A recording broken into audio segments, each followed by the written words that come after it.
Hello there and welcome to Lunchtime News here on TV1. You're joining me, David Paldano. Now before we head into your stories in more detail, let's first take a look at your headlines for the day.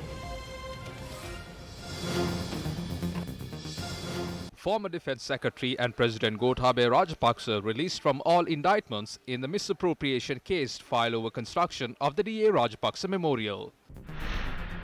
6 new governors sworn in before the President. Prime Minister to swear in at 1 p.m. today. Sajith Premadasa meets members of the United National Party. Price of bread decreased once again. Now taking a look at one of your headline-making stories now, the Western Province-based Permanent High Court trial at Bar today decided to release former Defence Secretary President Gotabaya Rajapaksa from all indictments filed over the alleged misappropriation of 33.9 million rupees in public funds for the construction of the D.A. Rajapaksa Memorial and Museum. In addition, the overseas travel ban imposed on Rajapaksa was lifted and the court registrar was ordered to release the impounded passport.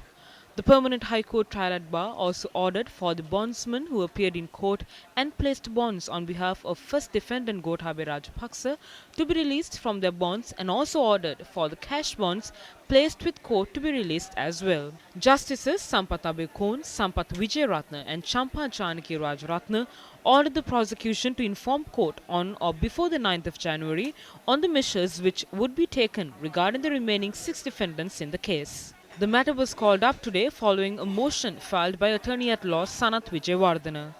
Appearing for the Attorney General, Deputy Solicitor General Dilip Peris informed court, as the provisions of the Constitution, no civil or criminal proceedings shall be instituted or continued against the President, and therefore requested court to release the defendant from all charges.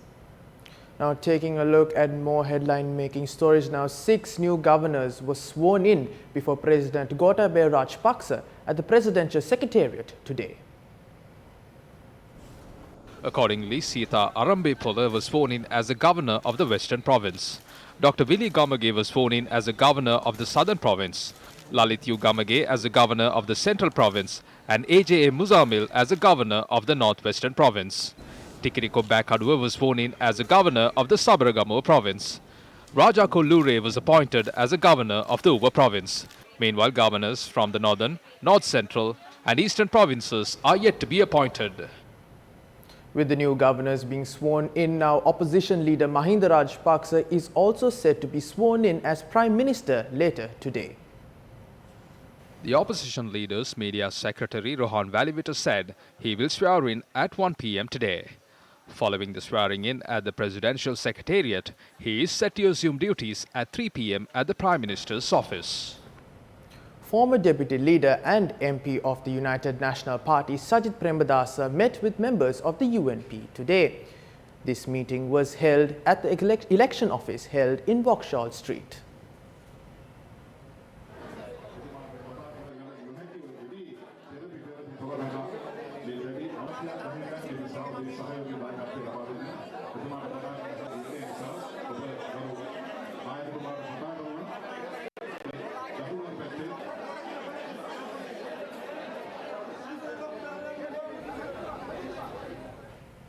Now, the foreign tours of the state employees have been cancelled until further notice.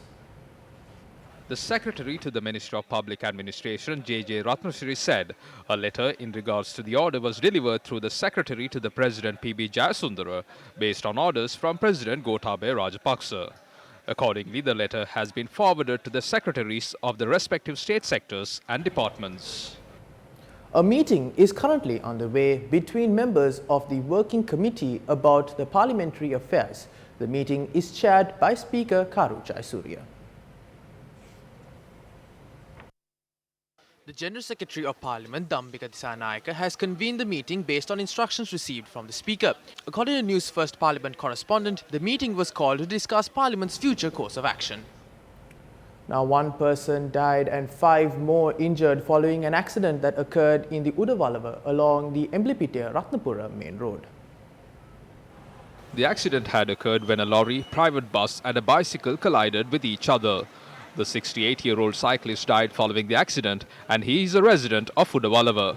The driver of the lorry and another individual in the lorry sustained injuries, while 3 passengers who travelled in the bus were also injured.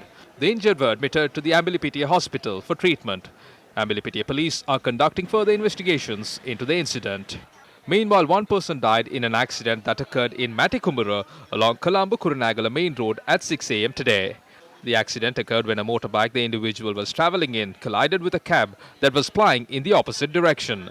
The deceased is a 31-year-old individual who was a resident of Bayavilla-Gamuwa, Pothuhara. Now taking a look at more local news now let's take a look at a few raids conducted by the police and special task force. A stock of Kerala cannabis were taken to the custody of the Nochiagama police while it was concealed and transported in a luxury vehicle. The stock valued at ₹1 million was taken to police custody at the Vilpattu junction. 2 suspects aged 22 and 24 were arrested along with a stock of Kerala cannabis. The preliminary investigations revealed the suspects are residents of Fakurana as the stock of drug was transported from Jaffna to Putlam. Police noted further investigations are currently underway to identify whether the stock was transported to Jaffna through the seas. The suspects are due to be produced before the Tambuttegama Magistrate Court today.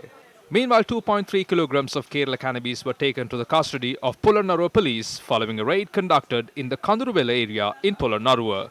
A woman was arrested in relation to the incident and she is due to be produced before the Polonnaruwa Magistrate Court today.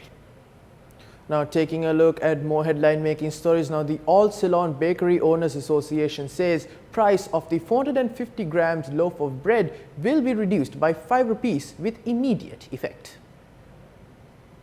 රටේ පාන් නිෂ්පාදනය ඇනහිටන මට්ටමට ඊවෙනකොට පත් වෙලා තිබ්බා. ඒකට Yesterday, it had come to a point where the production of bread was about to be halted. That was when, as a temporary solution to this problem, we held a media briefing yesterday and announced that the price of bread will be increased by ₹5.